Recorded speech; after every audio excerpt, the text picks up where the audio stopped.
Muito bem, irmãos. Vamos para a ministração dessa noite. Eu gostaria de, de ler um texto bíblico em Atos dos Apóstolos. Atos, capítulo 1, versículo de número 14. Atos, capítulo 1, versículo de número 14.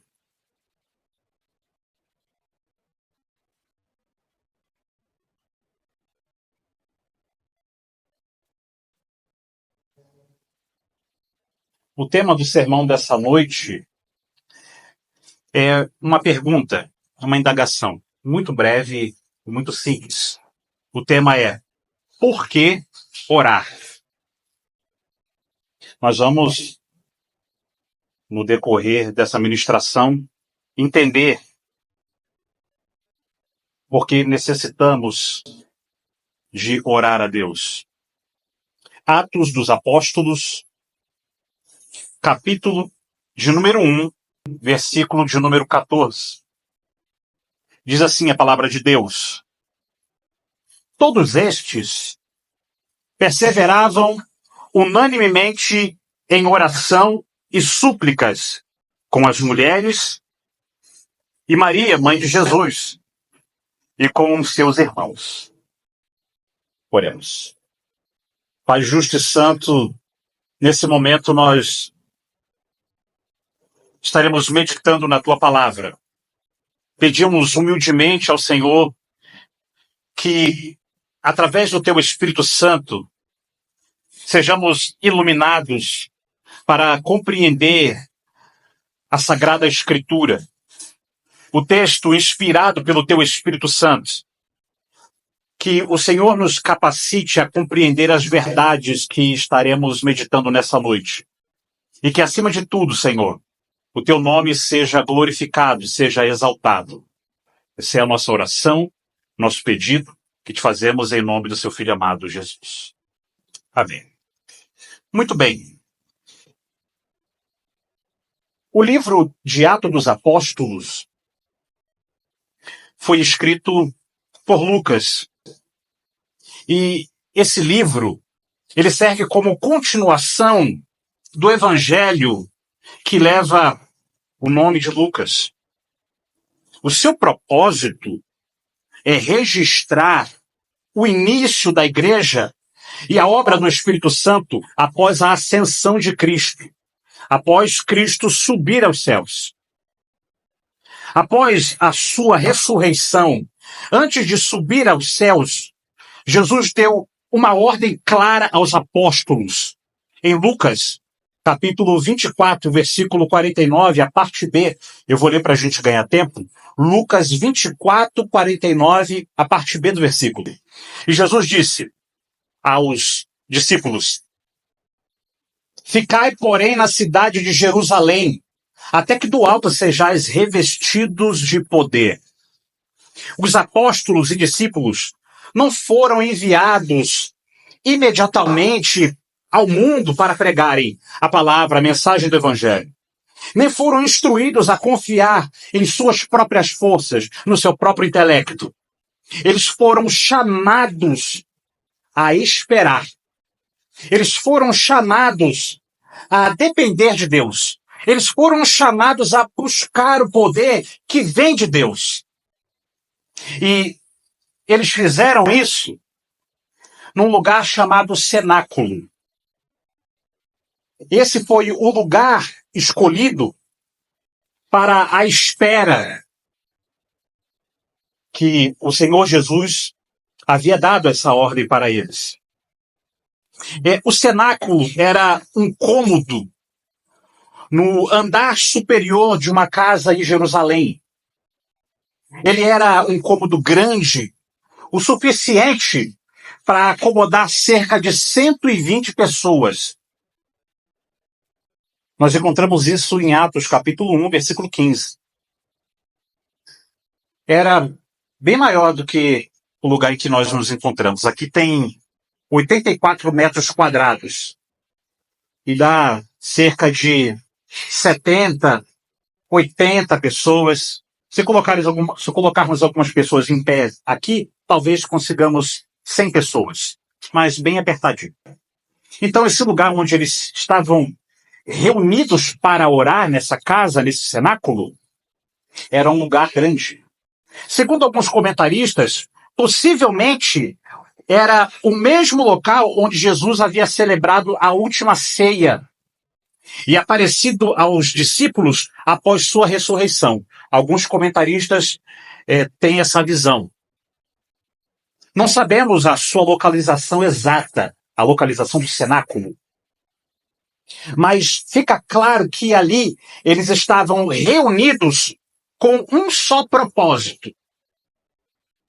O propósito de buscar o Senhor em oração. Buscar o Senhor em oração. Isso significa aproximar-se dele com humildade, fé e dependência. Isso é buscar o Senhor em oração. É se sujeitar à sua soberania e à sua graça. A oração é o meio pelo qual expressamos nosso entusiasmo, confessamos nossos pecados e agradecemos por sua provisão, apresentando a Deus as nossas petições. Isso a Escritura deixa bem claro. A Escritura ensina assim. Em Isaías, capítulo 55, versículo 6, Isaías 55, 6, está escrito: buscai ao Senhor enquanto se pode achar. Invocai-o enquanto está perto. Esse é um chamado, é uma convocação para uma vida de comunhão constante com Deus, confiando que Ele ouve e responde conforme a sua vontade perfeita. É um chamado à oração, à comunhão com Deus. Buscai o Senhor enquanto se pode achar. Invocai enquanto Ele está perto. Esse cenáculo em que os apóstolos estavam reunidos na cidade de Jerusalém, e a cidade de Jerusalém, a distância entre o Monte das Oliveiras e a cidade de Jerusalém era bem pequena. Não mais que uma jornada de sábado. Algo em torno de 1 quilômetro, mais ou menos. E essa jornada de sábado era a distância máxima que um judeu podia caminhar no sábado sem desobedecer às regras estabelecidas pelos líderes religiosos.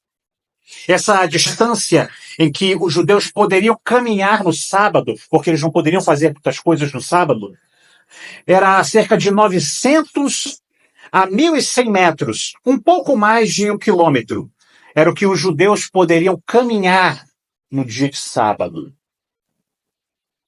Essa regra vinha da tradição rabínica e era baseada em Josué, capítulo 3, versículo 4, onde se menciona uma distância de 2.000 côvados entre a Arca da Aliança e o povo. A distância que o povo tinha que ficar. Os rabinos interpretaram isso como o limite permitido para caminhar no sábado, sem trabalhar. Então, se você caminhasse 1 quilômetro no dia de sábado, não era considerado trabalho. Então você estava livre para fazer isso. E era o que os apóstolos fizeram. Eles estavam reunidos em vários lugares ali na cidade de Jerusalém, e no sábado, eles então foram para o cenáculo, caminharam esse quilômetro até chegar lá. E foi ali, nesse ambiente de comunhão e espera, que os discípulos demonstraram a marca de todo verdadeiro seguidor de Cristo. A marca de todo verdadeiro seguidor de Cristo é a perseverança na oração. Essa é a marca de todo seguidor de Cristo. Perseverança na oração significa orar continuamente, sem desanimar, confiando na fidelidade de Deus. A Bíblia exorta aos crentes para buscarem a Deus em oração. Em 1 aos Tessalonicenses, capítulo 5, versículo 17, 1 Tessalonicenses 5,17, está escrito: orai sem cessar. Em Colossenses 4,2, está escrito: perseverai em oração, velando nela com ação de graças. Isso significa, esses versículos de 1 aos Tessalonicenses e Colossenses, isso significa manter uma atitude constante de comunhão com o Senhor. Mesmo quando as respostas parecem tardar, nós continuamos buscando a presença de Deus. Nós continuamos orando. A perseverança na oração demonstra dependência de Deus, fé, submissão à vontade de Deus, sabendo que Ele age no tempo certo para o nosso bem e para a sua glória. E por que os discípulos e os apóstolos estavam orando? Os discípulos estavam orando porque Jesus já não estava fisicamente com eles. É por isso que eles estavam orando lá no cenáculo. Jesus não estava mais presente fisicamente. Antes, quando o Senhor Jesus estava com ele, eles caminhavam ao lado do Mestre. Eles podiam ouvi-lo falar. Eles podiam conversar com ele, aprender diretamente da sua boca. Mas agora, após a sua ascensão, após ele ressuscitar dos mortos e subir ao céu, a única maneira dos discípulos, dos apóstolos, se comunicarem com Cristo e terem comunhão com Ele era através da oração. Então é por isso que a oração é tão importante. O nosso tema: por que orar? É porque através da oração é a única forma que nós temos contato com Cristo, de podermos falar com Ele. Ele não está presente fisicamente para que possamos conversar com Ele, para que possamos pedir conselhos a Ele. Mas através da oração, nós conseguimos fazer isso. Então a oração é a nossa comunicação com Cristo. É o momento em que passamos a ter uma comunhão íntima com Cristo. E isso nos ensina algo fundamental. A oração não é apenas pedir coisas a Deus, mas é o meio pelo qual nos relacionamos com Ele. Quando o crente deixa de orar ou não aprendeu a prática da oração, ele não tem relacionamento com Cristo. Por isso, a reunião de oração é importante, porque através das orações nós temos um relacionamento com Ele. A oração não se limita a apresentar pedidos a Deus. É, antes de tudo, um meio de comunhão com Cristo. Assim como um filho conversa com seu pai, a oração nos aproxima do Senhor, permitindo que expressemos nossa adoração, a nossa gratidão, a nossa confissão de pecados e as nossas súplicas. Jesus nos ensinou a orar dizendo, em Mateus capítulo 6, versículo 9, Mateus 6, 9, Pai nosso que estás nos céus, santificado seja o teu nome. Quando Cristo fala essas palavras, ele está mostrando que a oração começa com reverência e começa com relacionamento. Não apenas com petições, não apenas com pedidos. Não é isso. A oração, ela começa com reverência e um relacionamento íntimo. Orar é buscar a presença de Deus e conhecê-lo. É conhecer a Deus mais profundamente e alinhar o nosso coração à sua vontade. Isso é a oração.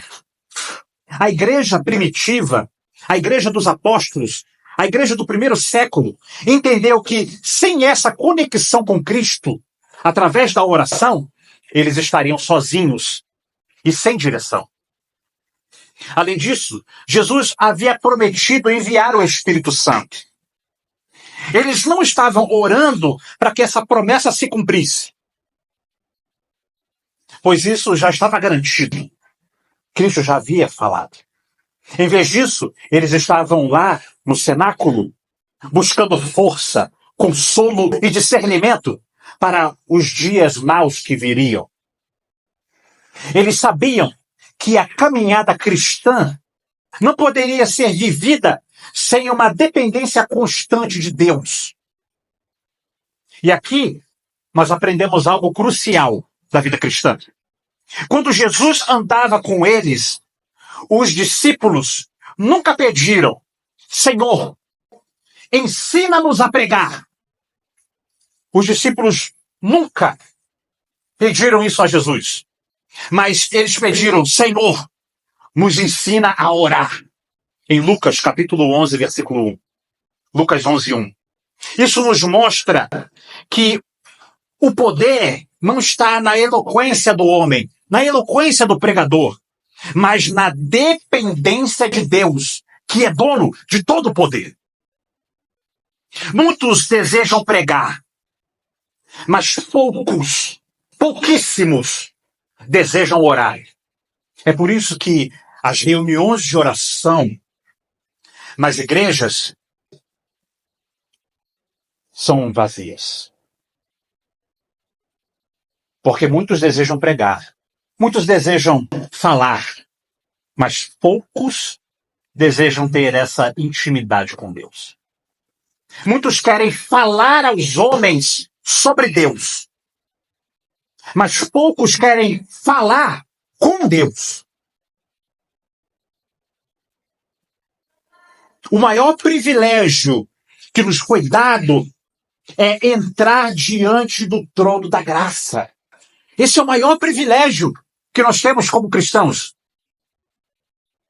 Nós podemos entrar diante do trono da graça.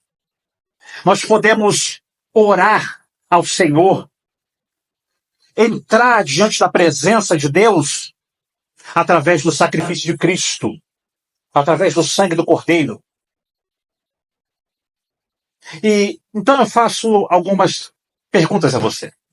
Responda essa pergunta. Responda no seu coração. Quão precioso é a sala do trono de Deus para você? Quão precioso é a sala do trono de Deus para você? Nesse desenho que eu fiz aqui, é uma pequena ilustração do templo do período de Jesus. O templo em que Jesus ia adorar ao Pai, junto com os outros judeus. Esse templo não é o templo de Salomão. É o templo que foi reconstruído pelo rei Herodes. E nesse período, existia algumas divisões, e eu quero que você se atente a isso. Nesse templo, nós tínhamos aqui, nessa parte do templo, essa aqui é a Porta Formosa. Então, os judeus entravam pela Porta Formosa e chegavam aqui no átrio, que era chamado Átrio das Mulheres. Nesse Átrio das Mulheres, os gentios não podiam entrar. A adoração das mulheres era aqui nesse local. Um pouco mais para frente, mais ou menos nessa localização, ficava o Átrio de Israel, onde os homens entravam para adorar ao Senhor. E as mulheres não poderiam passar para lá. Aqui, nesse pórtico de entrada para o átrio de Israel, o átrio dos homens, ficava aqui o gasofilácio, onde as ofertas eram apresentadas ao Senhor. E é por isso que quando nós vemos a passagem que Jesus fala da oferta da viúva, e eles estão vendo ela ofertar, é porque eles estavam aqui, nessa região, no átrio das mulheres. Os homens poderiam ficar aqui também, passar por aqui, enquanto as mulheres estavam adorando ali, e eles então apresentavam a sua oferta aqui e entravam então para o átrio de Israel. E um pouco mais para frente ficava o átrio dos sacerdotes. Somente os sacerdotes poderiam entrar aqui nessa parte. E os homens poderiam entrar quando era feito o holocausto, quando eles iam apresentar a oferta ao Senhor. Então os homens, nesse momento, tinham a possibilidade de entrar aqui. Mas lá dentro do templo ficava o lugar santíssimo, o Santo dos Santos, onde estava a Arca da Aliança, onde somente o sumo sacerdote, uma vez por ano, poderia entrar para apresentar o sacrifício de expiação do pecado pelo povo. Esse era o modelo de adoração, era o modelo de buscar a presença do Senhor. E os gentios ficavam aonde? Ficavam do lado de fora, no átrio dos gentios. Essa parte aqui está simbolizando o átrio dos gentios, onde aqueles homens que eram de outras nações, mas que creram no Deus de Israel, vinham adorar a Deus. Por não serem judeus, eles não poderiam entrar no templo. Eles não poderiam participar da adoração de forma plena, como os demais judeus faziam. Eles tinham que adorar a Deus do lado de fora. E aqui eu coloquei, se você perceber, tem um sobressalto. É porque para entrar no templo era alto. Então, o templo ficava de uma forma bem elevada. Então, esses homens aqui só conseguiam ver só os muros do lado de fora. Mas através do sacrifício de Cristo, isso mudou. Através do sacrifício de Cristo, o véu foi rasgado. Nós não precisamos mais de um sumo sacerdote, porque agora Cristo é o nosso sumo sacerdote. Nós não precisamos mais de apresentar sacrifícios, porque Cristo é o nosso sacrifício final e cabal. Agora nós temos acesso à presença de Deus através do sangue do Cordeiro. Não precisamos mais desse ritual. Não precisamos mais ficar no átrio dos gentios distante. Agora nós podemos entrar diante da sala do trono. Nós podemos entrar diante da presença do Altíssimo. Podemos entrar diante da presença de Deus. E diante dessa verdade, eu pergunto para você, quanto tempo você gasta diante da presença de Deus? Quanto tempo você gasta em oração? Quanto tempo? Quando nós olhamos para a reunião de oração da igreja brasileira, algo está errado.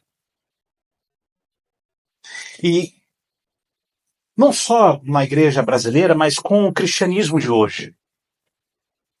Pois as pessoas não gastam tempo com a palavra e nem tempo com oração. Uma grande porta foi aberta diante de nós para estarmos na presença de Deus. E por que você não entra? Por que você não entra através dessa porta com orações, buscando a presença de Deus? Não como estávamos aqui antes, os gentios, mas agora com toda a liberdade, através do sangue do Cordeiro. Por que você não entra por essa porta e não busca a Deus em oração? Essa reunião que nós fazemos na quarta-feira não é meramente uma reunião de oração. Ela pode ser chamada de reunião da comunhão com Deus. Esse é o real sentido da reunião de quarta-feira. A reunião de comunhão com Cristo. É isso que nós viemos fazer aqui, na nossa reunião de oração. A pequena reunião de oração no cenáculo foi com cerca de 120 pessoas, que Deus levantou para orarem e, através dessas 120 pessoas, mais ou menos, levantou-se então um movimento que transformaria o mundo. Hoje, muitos pastores desanimam por terem igrejas pequenas. Um pregador do passado chamado Charles Spurgeon, conhecido como o príncipe dos pregadores, em certa vez um pastor muito desanimado por causa da sua congregação pequena, falou com Spurgeon e ele disse: talvez você tenha tantas pessoas quanto se importaria de apresentar contas diante de Deus no dia do juízo. O que importa não é o número de pessoas, mas se estamos de fato dispostos a carregar a cruz e seguir o Senhor. Os discípulos não se apressaram em agir com suas próprias forças, quando eles estavam ali no cenáculo, esperando o poder de Deus se manifestar. Eles esperaram com paciência, submissão e orações, até que Deus os capacitasse, para que eles pudessem, então, pregar a mensagem do Evangelho. E quando o Espírito veio, o mundo nunca mais foi o mesmo. Eles sacudiram o mundo com a pregação do Evangelho. O versículo 14, que é o versículo do tema que nós estamos meditando nessa noite, em Atos capítulo 1, versículo 14, o versículo em questão, descreve a postura dos discípulos e da comunidade cristã como um todo. Após a ressurreição de Cristo e a sua assunção, ele subindo aos céus, os discípulos agora, sem a presença física de Cristo, não precisavam de planos estratégicos, nem de buscarem se aperfeiçoar ou aperfeiçoar as suas habilidades no ensino ou na liderança. Eles oraram. Essa é uma ênfase essencial da vida cristã. Antes de qualquer avanço ministerial, antes da pregação ousada que viria no dia de Pentecostes, a igreja começou com súplicas. A igreja começou com rogos. A igreja começou com orações na dependência de Deus. O verbo grego que é usado aqui, no versículo 14, Atos 1, 14, volte seus olhos para o texto novamente. Atos, capítulo 1, versículo 14. Todos estes perseveravam unanimemente em oração e súplicas com as mulheres e Maria, mãe de Jesus, e com os irmãos. O verbo grego perseveravam, proskaterio, significa persistência. É uma persistência incansável. É uma devoção constante. Eles perseveravam. É uma firmeza invencível. É isso que quer dizer essa palavra, perseverar. Era uma firmeza invencível na oração. Eles não desanimavam de orar porque estava calor, porque estava frio, porque estava chovendo, porque estavam cansados do trabalho, porque estavam doentes. Eles perseveravam em oração. Esse termo aparece em outras passagens no Novo Testamento para descrever a dedicação dos cristãos à palavra, à comunhão e à oração. Em Atos, capítulo 2, versículo 42, Atos 2, 42, está escrito: e perseveravam na doutrina dos apóstolos e na comunhão e no partir do pão e nas orações. Em Romanos 12, 12,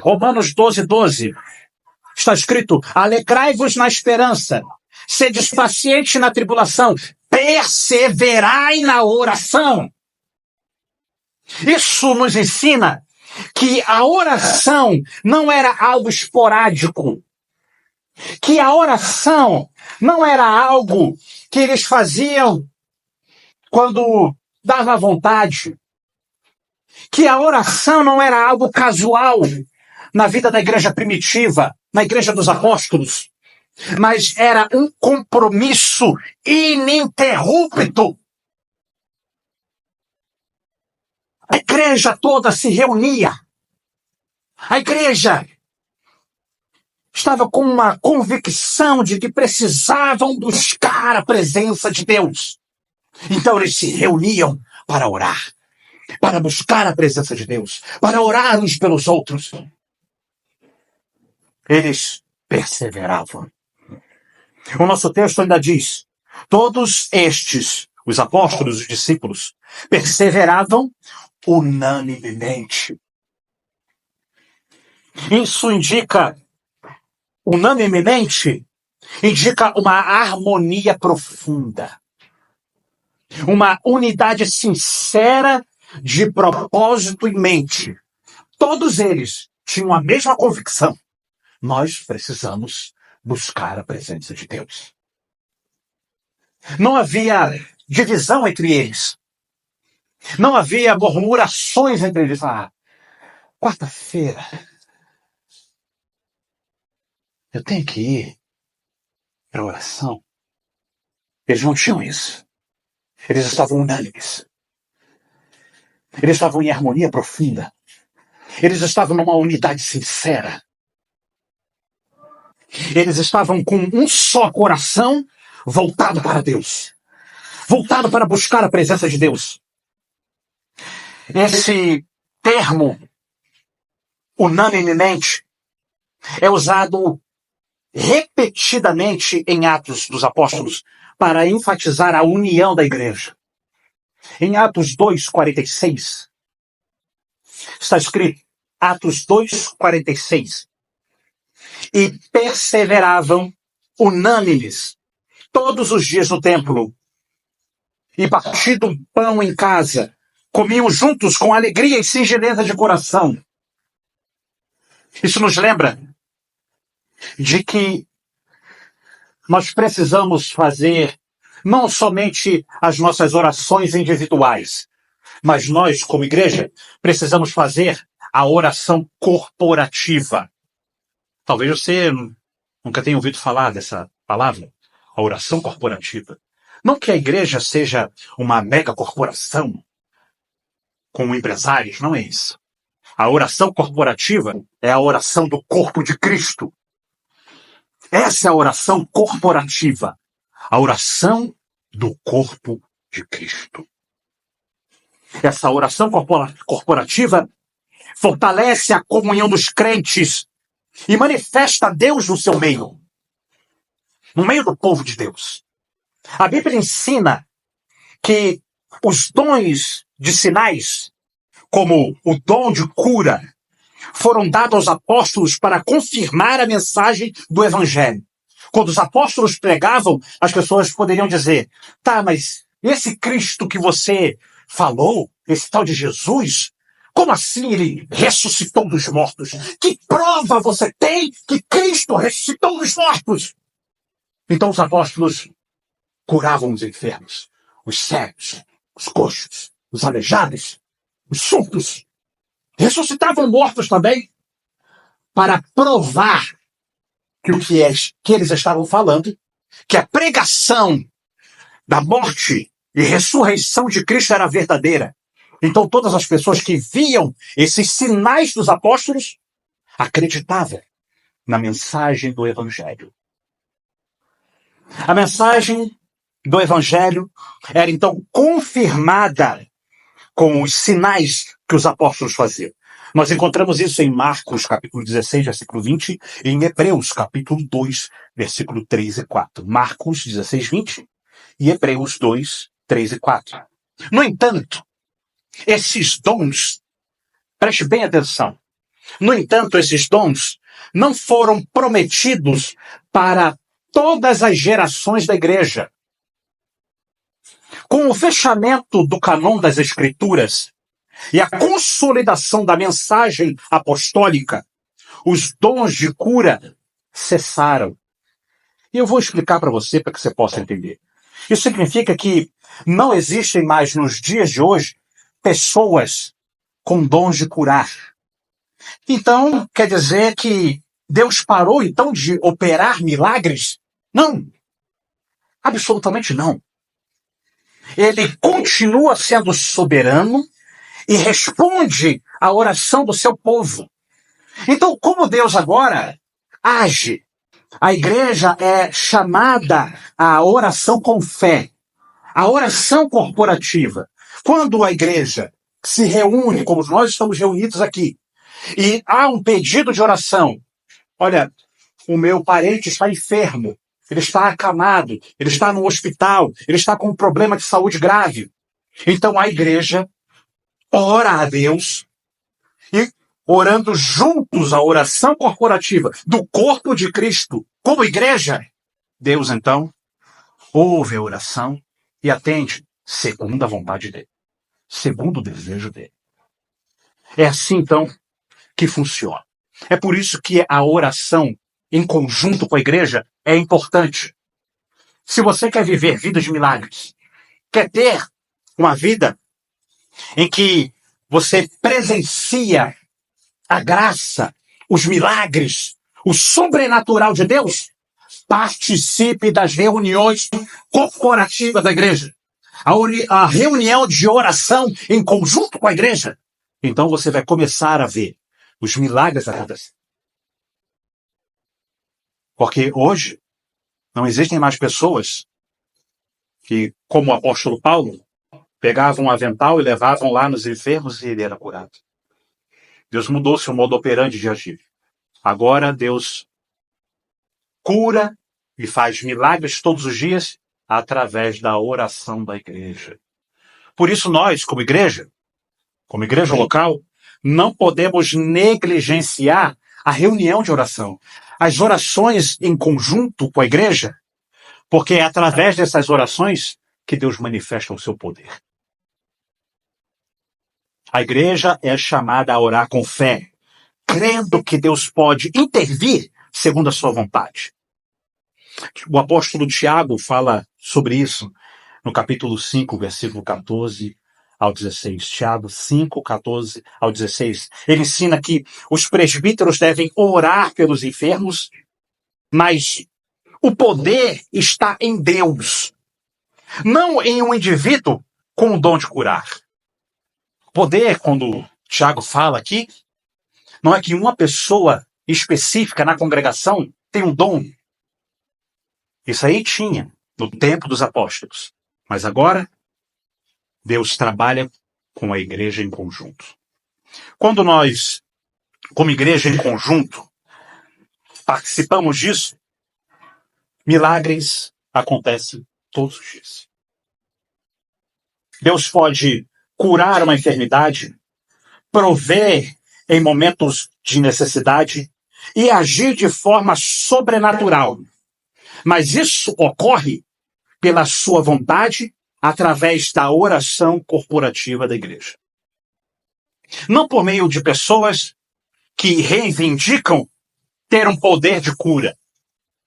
Quando oramos por um pedido de oração, em nossa reunião de oração, como na nossa reunião de hoje, Deus pode realizar milagres em resposta à oração da igreja. Além disso, é notável incluir, aqui no versículo 14, o versículo 14 inclui as mulheres juntamente com os discípulos e os irmãos do Senhor. Como nós vimos aqui,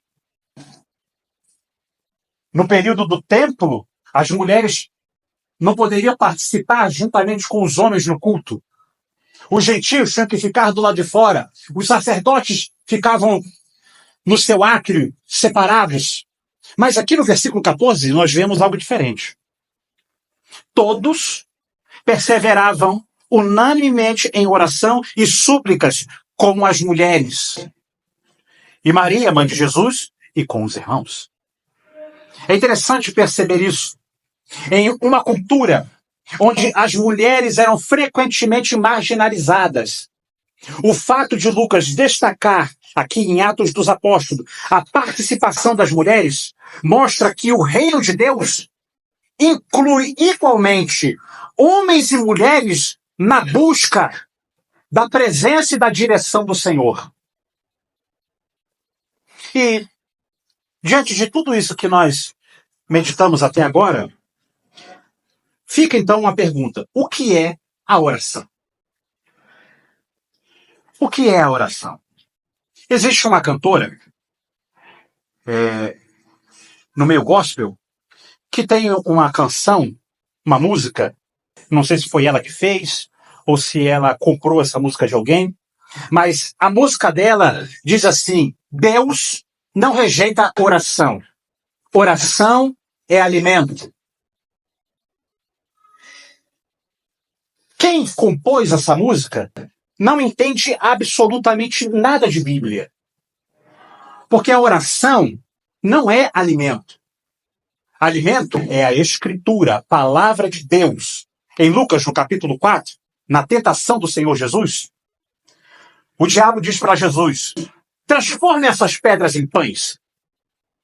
E Jesus responde: nem só de pão viverá o homem, mas de toda palavra que sai da boca de Deus. Então isso quer dizer que o que é alimento não é a oração.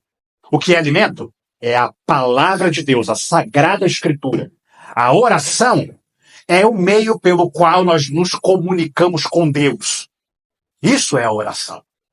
E ela diz que Deus não rejeita a oração. Ela também, o autor da canção, não entende de Bíblia. Porque as Escrituras deixam bem claro que Deus não recebe o sacrifício dos ímpios, que Deus não recebe a oração dos ímpios, porque eles são inimigos de Deus. A única oração que Deus ouve de um ímpio, de um pecador, é a oração de arrependimento, quando ele resolve se derramar diante da presença de Deus, confessar o seu pecado, deixar o pecado, então ele alcança a misericórdia. E ele invoca o nome do Senhor para que seja salvo. Nesse momento, então, Deus passa a ouvir as suas orações. Então, eu preciso entender o que eu estou ouvindo, tanto em pregações quanto em louvores. Será que esses louvores realmente são algo que emanam da Escritura ou emanam de um coração corrompido, que não entende absolutamente nada da palavra de Deus? Então, o que é oração? Muitas vezes nós pensamos nela apenas como uma lista de pedidos que apresentamos a Deus. Mas a Escritura nos ensina que a oração é muito mais do que isso. A oração não é uma lista de pedidos que fazemos a Deus. A palavra grega para oração, prosek, carrega a ideia de se voltar para Deus. Oração significa se voltar para Deus com reverência, dependência e submissão. A oração não é apenas pedir, mas confiar em Deus, nos submetermos à sua vontade e buscarmos a sua direção. Isso é oração. Jesus ensinou que a oração deveria ser feita com fé. Em Marcos 11, 24. Marcos 11, 24. Ele ensinou que a oração deveria ser feita com humildade, em Lucas 18:13. Lucas 18:13. Ele ensinou que a oração deveria ser persistente, em Lucas 18:1. Lucas 18:1.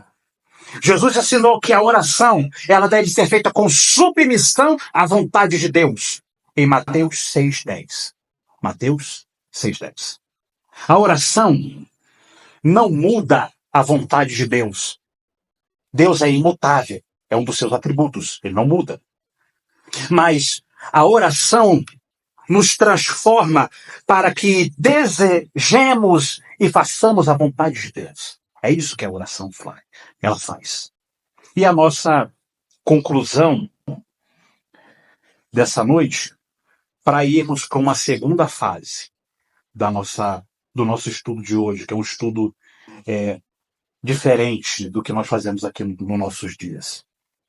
A nossa conclusão, e a gente vai para as aplicações práticas para aprendermos como orar. A oração não foi um detalhe secundário no início da igreja. A oração foi o centro de tudo na igreja. Atos, capítulo 1, versículo 14, o versículo da nossa ministração, nos ensina que a igreja nasceu em oração, foi sustentada em oração e avançou através da oração.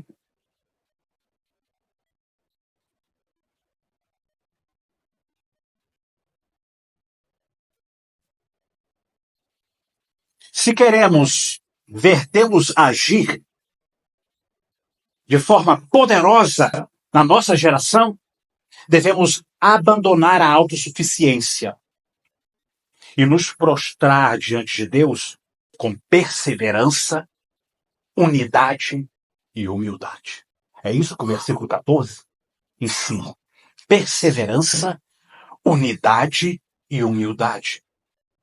A reunião de oração, ela reflete a saúde espiritual da igreja.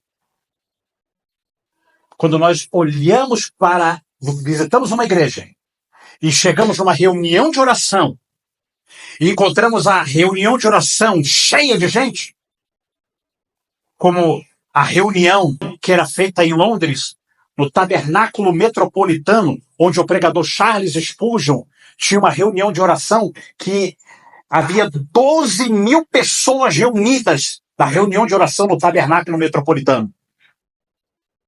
Isso demonstra a qualidade e a saúde espiritual daquela igreja. É através da reunião de oração. Como a saúde da igreja está andando. Você quer conhecer? Vá para a reunião de oração. Se você vê uma reunião de oração vazia, com poucas pessoas, ou ninguém, então quer dizer que essa igreja é uma igreja derrotada. É uma igreja fraca. Porque a igreja, desde o seu início, como nós vimos aqui, ela se reunia para orar, para buscar a presença de Deus em oração. A igreja sabia que a oração é o combustível, juntamente com a palavra, com a Sagrada Escritura. Sem a bênção de Deus, todo esforço humano é inútil. É inútil nós pintarmos a igreja, colocarmos cadeiras, um púlpito bonito. É inútil! Se nós não nos reunirmos em conjunto, em oração, em rolos, em lágrimas, para que Deus comece a agir no nosso meio de forma sobrenatural. O Senhor não derramará sua graça sobre uma igreja que não busca a sua face continuamente em oração e que não demonstra a dependência de Deus através das orações. Por isso, seguindo as ordens de Cristo, nos reunimos no meio da semana para nos achegarmos ao seu trono da graça. É por isso que nós estamos aqui no meio da semana. Para que possamos interceder pela igreja, pelo seu povo, pela manifestação da glória de Deus. Esse é o objetivo de nós nos reunirmos nas reuniões de oração da igreja, aqui na quarta-feira e no domingo pela manhã na consagração. É por isso, porque nós estamos buscando a presença de Deus, a comunhão com Deus, para que a nossa igreja, a nossa pequena igreja, seja uma igreja forte. Talvez não seja uma igreja bela, mas seja uma igreja vigorosa, poderosa em oração. Para as nossas aplicações,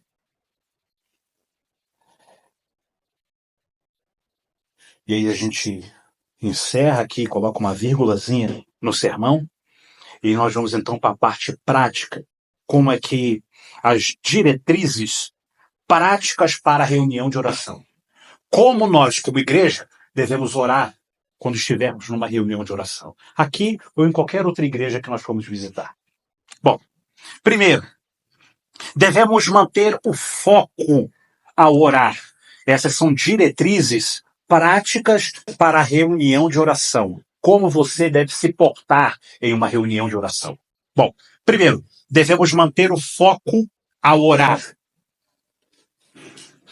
direcionando nossos pensamentos a Deus com sinceridade e reverência, evitando distrações que desonram ao Senhor. Quando nós estivermos orando, um irmão, uma irmã, na nossa reunião de oração, fizer um pedido, ore pela minha família, então você deve orar com foco. Você não deve se distrair na sua oração quem estiver orando por aquele pedido naquele momento. Em Eclesiastes, capítulo 5, abra lá, Eclesiastes 5. Depois dos livros dos Salmos, Provérbios, Cantares, Eclesiastes. Pouco antes de Cantares. Capítulo 5. Eclesiastes, capítulo 5.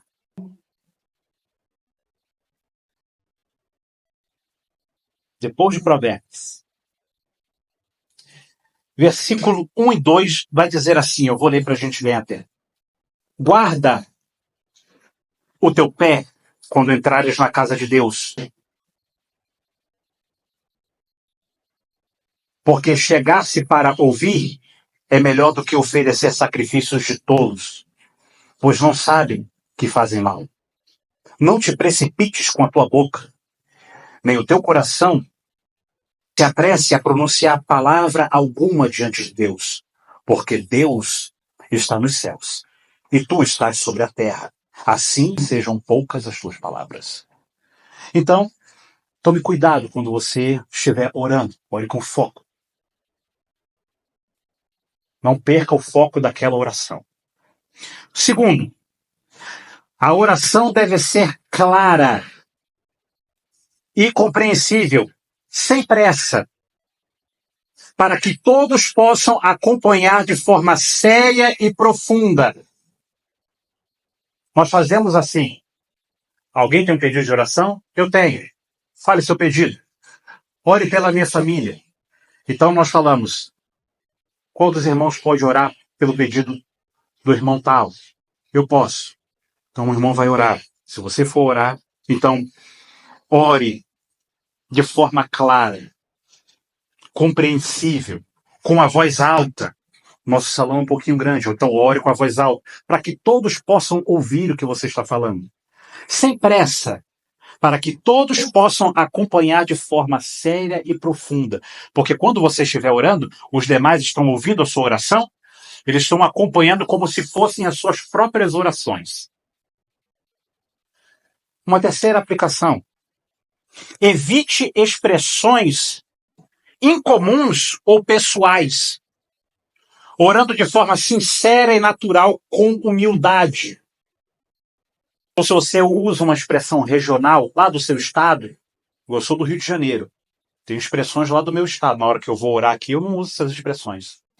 Talvez se eu falar uma expressão dos meus conterrâneos lá, talvez você não entenda. Então, se você for orar, não use essas expressões. Ou fale de forma, evite essas expressões incomuns e ore de forma sincera e natural, com humildade. Quarto, a oração deve seguir um formato claro e ordenado, sem divagações ou mudanças abruptas de assunto. Se você está orando por um pedido de oração de um irmão ou de uma irmã, mantenha o foco nessa oração. Não mude de forma abrupta, orando pelo trabalho do irmão, se ele pediu para orar pela saúde. Foque no que ele pediu para você orar. A oração, um outro ponto aqui, a oração deve ser dirigida a Deus. Não como meio de pregação ou expressão de opiniões pessoais. Quando você estiver orando, oração não é pregação. Então você não vai pregar para ninguém, você está falando com Deus.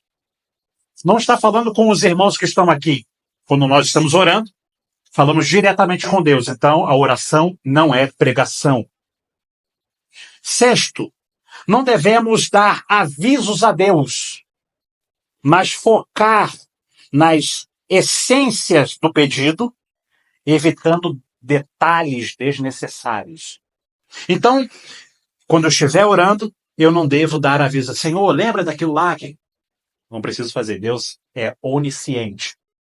Ele sabe todas as coisas. Nós não precisamos lembrar a Deus de nada. Quando nós fazemos isso, dá a impressão que Deus não conhece as coisas. Que ele não é onisciente. Então, não lembre a Deus de nada. Ele sabe. Sétimo, devemos orar com palavras sinceras e genuínas, sem depender de citações externas ou mecânicas, utilizando trechos das Escrituras ou, ocasionalmente, versos de algum hino, mas sem tomar isso o foco da oração. Então, se você for fazer uma citação na sua oração, não faça uma citação de Charles Spurgeon. Não faça uma citação na oração de João Calvino, ou uma citação de Martinho Lutero, Agostinho de Hipona. Não, faça uma citação das Escrituras. Mas que essa citação não seja a sua oração inteira a citação. Deus conhece as Escrituras, Ele é o autor das Escrituras. Então, você não precisa ficar citando as Escrituras para Deus. Mas se você quer na sua oração ser uma oração escriturística, com pontos da Escritura para basear a sua oração, ok. Mas que isso não seja toda a sua oração nesse formato. Você deve conversar com Deus de forma simples, objetiva, singela e com reverência. Oitavo, ao exaltar os atributos de Deus, a sua onipotência, a sua onipresença, a sua imutabilidade, devemos ser objetivos e não transformar a oração em uma exposição teológica. Vamos orar e falar dos atributos de Deus. Senhor, o Senhor é um Deus longânimo, é um Deus benigno, é um Deus que tem todo o poder nos céus e na terra, são os atributos de Deus esses. Não faça a sua oração uma teologia sistemática. Fale os atributos de Deus, mas tenha bom senso, pondere esses atributos para que você possa orar, conversar com Deus e falar de forma simples. A oração deve ter equilíbrio, incluindo louvor, arrependimento e petições. É o 9. A oração deve ter equilíbrio, incluindo louvor, arrependimento e petições, com foco na obra de Deus e da igreja. Então, quando você estiver orando, você deve louvar a Deus. Deve se arrepender dos pecados, deve ter um momento de arrependimento. E deve ter um momento de petições. Senhor, me ajuda nessa área ou naquela outra. É assim que se ora. 10. Devemos evitar uma oração melancólica ou expressivamente focada em nossos pecados. lembrando das bênçãos conquistadas por Cristo. Então, na sua oração, não fique falando o tempo inteiro só dos seus pecados. Lembre-se que Deus enviou seu Filho para morrer na cruz e apagar os pecados. Ele pagou. Ele apagou os pecados. Então, na sua oração, vai fazer as súplicas, vai fazer o arrependimento, peça perdão pelos pecados, mas não fique de forma melancólica o tempo inteiro ali, Senhor. Ele já sabe, já perdoou o seu pecado. Então, ao invés de focar no pecado, tem esse momento, mas foque no momento da adoração, do agradecimento pelo perdão do pecado, pelas benfeitorias que Deus fez na sua vida através de Cristo Jesus.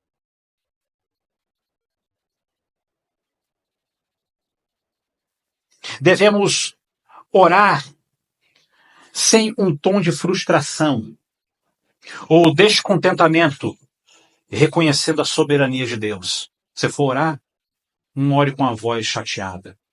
Deus. Como se não quisesse orar. Não faça isso. Ore com ânimo, com vigor, porque você está diante do rei. Ninguém fala com o rei de qualquer maneira. Fala com temor, tremor e com alegria de estar na presença do Todo-Poderoso. Evitar palavras repetitivas ou automáticas e usar nós e nosso em orações congregacionais. Você está orando junto com a igreja? Então, você não está fazendo uma oração pessoal. É uma oração em conjunto com toda a igreja. Então, Senhor, nos abençoa. Olhe para as nossas vidas. Seja conosco e não comigo. Aí é sua oração pessoal. Na sua oração pessoal, aí você ora assim. Mas na oração na igreja, coloque nós e nosso. Porque você, quando estiver orando, está representando toda a igreja, toda a congregação. Devemos evitar uma voz melodiosa ou emocionalismo exagerado, mantendo a sinceridade e seriedade na oração. Então, quando você for orar, você não precisa fazer uma voz cantada. Você pode orar da forma que eu estou falando aqui. Senhor, nós te louvamos, nós te agradecemos pelas bênçãos que o Senhor nos concedeu, pela salvação que há em Cristo Jesus, pelo Senhor ter enviado seu Filho amado Jesus Cristo. Eu fiz uma oração aqui, mas você viu que eu não fiz uma oração cantada, nem coloquei um emocionalismo na minha oração. Então, quando você orar, ore assim, de forma simples, singela. A oração não deve ser guiada pelas notícias ou julgamentos políticos, mas focada na necessidade espiritual da igreja. Nós não devemos orar porque o Bolsonaro, por causa do Lula, que aconteceu isso. Podemos orar pela nação, mas isso não deve dirigir as nossas orações.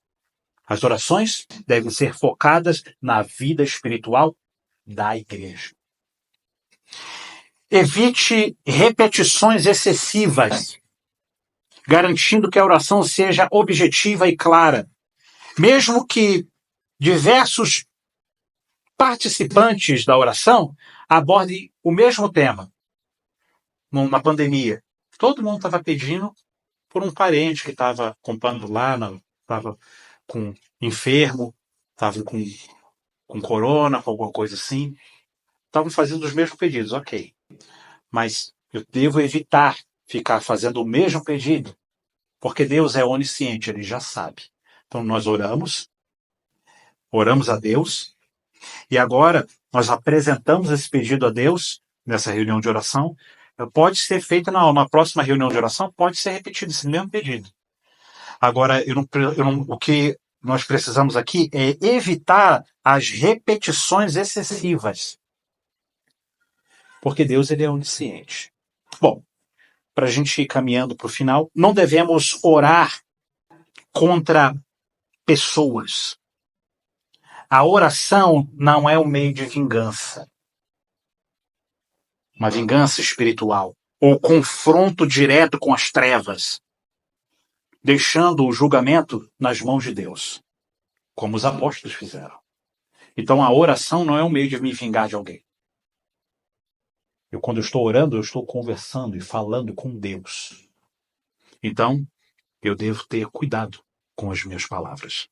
E, por último, devemos orar com humildade e clareza, evitando expressões difíceis. Os irmãos que falam muito bem, que são eloquentes.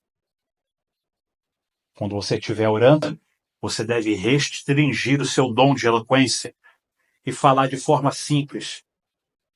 Porque talvez uma palavra que você for falar na sua eloquência, as outras pessoas não vão entender aqui. E esse não é o objetivo da oração. Eu preciso orar com humildade e clareza, evitando expressões difíceis, para que todos possam entender e se envolver com a oração. E aí, essas são as diretrizes para que nós possamos ter uma oração, uma reunião de oração clara, objetiva e simples, para que Deus possa nos ouvir, atender às nossas petições, às nossas orações.